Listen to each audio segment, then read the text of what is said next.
संसार पूरे ब्रह्मांड में हो रहा था। ऐसा इसलिए कि भगवान भोलेनाथ पूरे ब्रह्मांड के नायक हैं, काल की हद से परे हैं, काल उनकी हद में है। प्रत्येक आत्मा हमारी हो या भगवान की हो, 5 कोशों के अंदर रहती है। ये कैलाश संहिता भी आपको साथ साथ समझाई जा रही है। 5 कोश के अंदर ये आत्मा रहती है। अन्नमय कोश, फिर प्राणमय कोश, फिर मनोमय कोश, फिर विज्ञानमय कोश, फिर आनंदमय कोश। उस आनंदमय कोश के अंदर आत्मा रहती है। आपकी भी आत्मा ऐसे रहती है।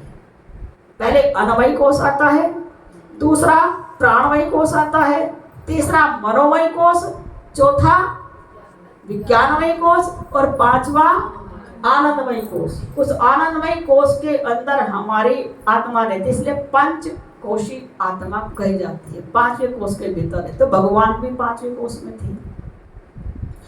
अब भगवान का जो पहला कोश है, जो अन्नमय कोश है, उस अन्नमय कोश के अंदर, क्योंकि उसमें प्राण तो रहते हैं, पशु पक्षियों के अंदर ना उनके अंदर बुद्धि होती, ना उनके अंदर मन की जागृति होती, और ना ही उनका श्वास जीता हुआ होता।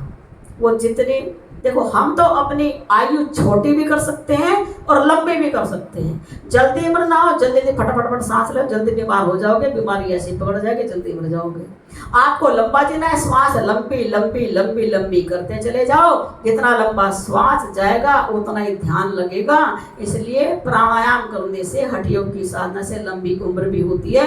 और एक एक प्राण हजार साल तक भी विद्यमान रहता है। 50 हजार साल तक के योगी भी नेपाल, हिमालय की ओर, कैलाश पर्वत, हिमाचल की ओर बैठे रहते हैं।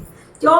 एक ही प्राण यदि अपने ब्रह्मरंध्र में चढ़ा ले, इतना अभ्यास योगी साधु को हो जाए, तो अगर माला 16 वर्ष की उम्र है और एक श्वास इतनी लंबी उसकी हो गई, ब्रह्मरंध्र में स्थिर कर ली, और 50 साल बाद उसकी या 100 साल बाद समाधि खुली, तो उसकी उम्र में वो 20 या 50 या 100 साल नहीं जुड़ेंगे, वो जीरो श्वास रहेगा, अर्थात 15 साल की उम्र रहेगी। इसलिए योगी साधु मुनि ये कभी ना व्रत देखे जाते, इनकी आयु हजारों साल की हो जाए। श्वास के ऊपर व्यक्ति लंबा जीवन भी कर सकता है और छोटा जीवन। जो जितना ज्यादा रोगी उसका श्वास उतना ही छोटा हो जाता है। श्वास जितना छोटा है उतना ही चंचल मन हो जाता है। तो ये पशु जो पक्षी है, पशु पक्षी, ये प्राण को कंट्रोल में अपने नहीं कर सकते। जितनी आयु लेके आए उतनी ही आयु उनकी रहती है, ना उससे कम हो सकती है ना ज्यादा हो सकती है। तो अब उस भगवान के 5 कोश में से सबसे पहला कोश जो अन्नमय कोश है, उस अन्नमय कोश के अंदर ही सारे पशु पक्षी के कोश विराजमान थे। भगवान पूरे चराचर में अपनी चेतना को लिए बैठे हैं। अपने शरीर में भगवान शंकर पूरे ब्रह्मांड को ले बैठे हैं। उनके शरीर से पूरे ब्रह्मांड काल की हद में आते हैं, वही जन्माते हैं और वही मरण के नियंता हैं। भगवान ब्रह्मा तो केवल रचयिता है, काल का निर्णय वही करते हैं। इतनी उम्र है और इस तरह से इनकी मृत्यु है। तो जब अन्नमय कोश में पहला बाण पहुंचा, तो अन्नमय कोश में सारे चराचर में जितने पशु पक्षी थे भगवान के अन्नमय कोश के परिधि में रहते हैं।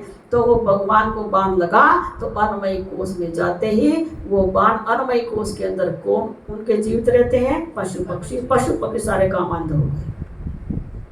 जब दूसरा बाण मारा भगवान को, नर और नारी, तो दूसरा जो बाण है वो प्राणमय, अन्नमय कोश और फिर प्राणमय कोश।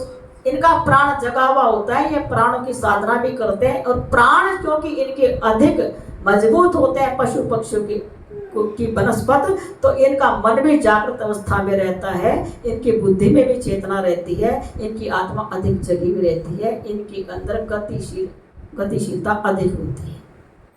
तो दूसरे बाण में सारे भगवान के दूसरे कोश में सारे ब्रह्मांड के जितने भी नर और नारी हैं भगवान के दूसरे कोश में विराजमान हैं। दूसरे कोश में जब वो बाण पहुंचा तो जितने भी नर नारी हैं सब पर असर हुआ।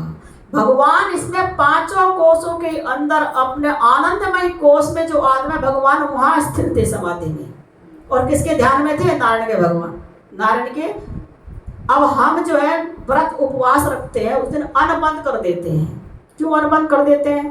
ताकि हमारी चेतना अन्नमय कोष में भी जो बिखरी है अन्नमय कोष से सिमट जाए।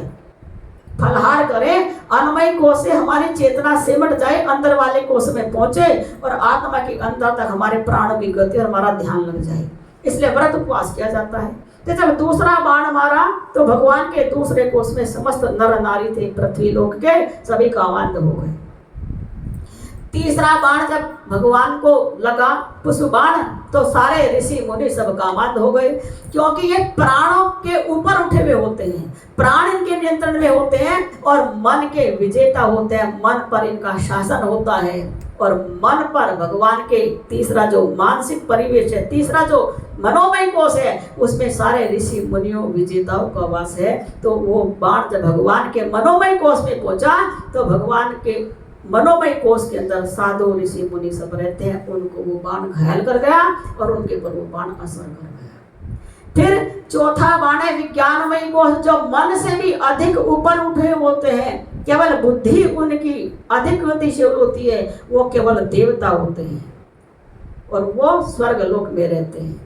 तो जिनका सूक्ष्म शरीर होता है उनकी चेतना बुद्धिगत चेतना रहती है। जब चौथा बाण मारा तो भगवान के चतुर्थ कोष में विज्ञानमय कोष में पहुंचा और वहां सब देवताओं को, भगवान के विज्ञानमय कोष में सारी देवी देवता निवास करते हैं, भगवान के विज्ञानमय कोष में ही स्वर्ग लोक का वास है। तो वो पृथ्वी लोक से ऊपर चला गया और देवता सारे कामांध हो गए, वहां भी काम का संचार हो गया। कामदेव ने देखा इनके ऊपर तो